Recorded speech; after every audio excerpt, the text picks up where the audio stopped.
Joining me now is Texas Congressman Roger Williams. He's the chairman of the Small Business Committee and a member of the Financial Services Committee. Congressman, good to see you.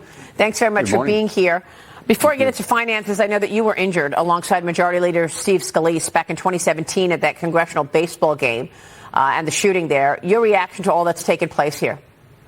Well, when we see what happens in President Trump, for us it goes back to the baseball shooting also, and what you go through and how you need protection. And I think the idea of not giving President Trump the same protection as the current president, I mean, irregardless whether he's current or whether he's former, he's probably the most watched person in the world, and he needs protection. So I hope that they can come to a solution there, because all of us need a certain amount of protection, but certainly the president and former presidents need what they need, and he needs a lot. Yeah, and they need what they need, but we also need answers as far as how this is happening and why it is that the Secret Service, in fact, did not do a sweep of the perimeter.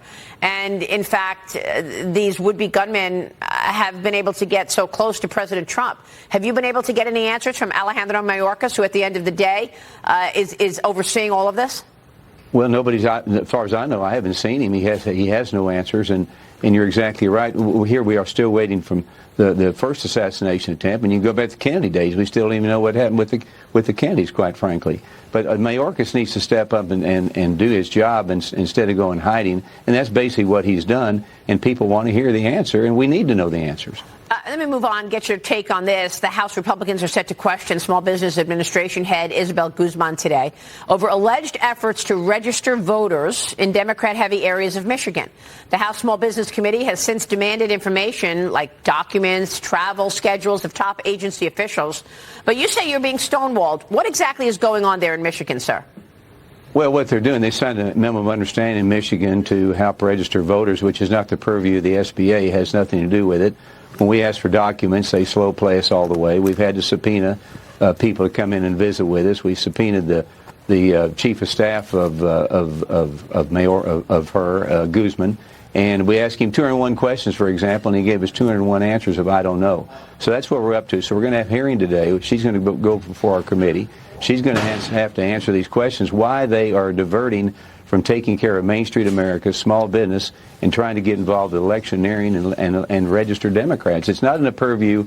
She's way off base. She travels more than any other secretary. Why is she doing that?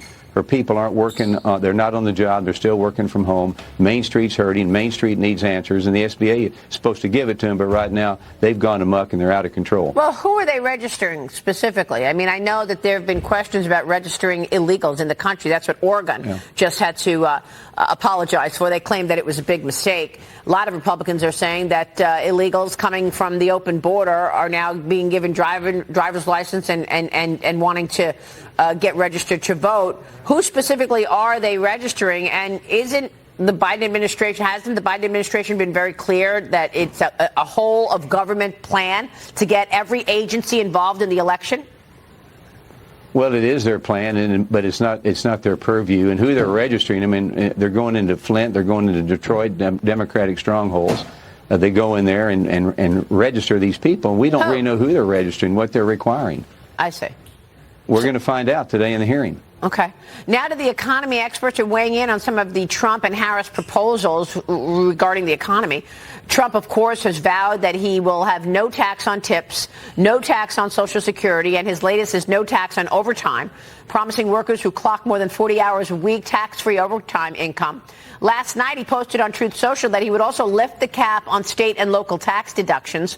SALT, a key piece of his 2017 tax law. Harris, meanwhile, is echoing Trump's no tax on tips, but she's also proposing a $50,000 tax deduction for small business startups, a huge jump from the current $5,000 deduction. The Tax Foundation says Harris's small business breaks would be drowned out by her higher taxes overall, Congressman.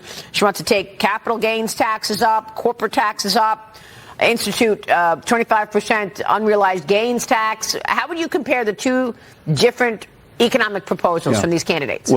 Well, there's no comparison. You know, I'm a small business owner. I own car dealerships in Texas, and there's no comparison. I mean, the bottom line is she's for raising taxes.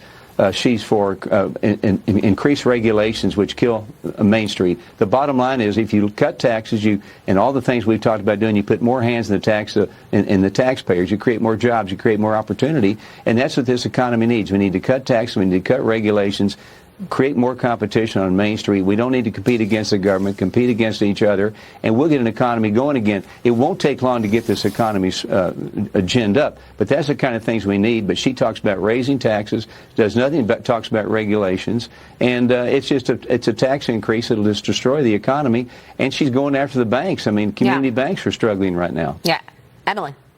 Congressman, we're expecting a rate cut from the Fed today. What do you think the impact could be on small businesses, and is it enough to balance out the negative impacts of the Biden-Harris economy? Well, anytime you have tax cuts to Main Street and to small business, I think it's good. I mean, the bottom line is a tax cut or a rate cut will lower cost of goods. It lowers what people pay, and that's a good thing. Whether it should be 25 or 50, I mean, I don't know, but anything that has to do with cutting the interest rates right now is good for Main Street because it does basically kind of reduce the cost of goods sold, and people can maybe buy something now they couldn't before. All right, we'll leave it there. Congressman, good to see you this morning. Thank you, sir. Thank you. Okay. Roger Williams joining us.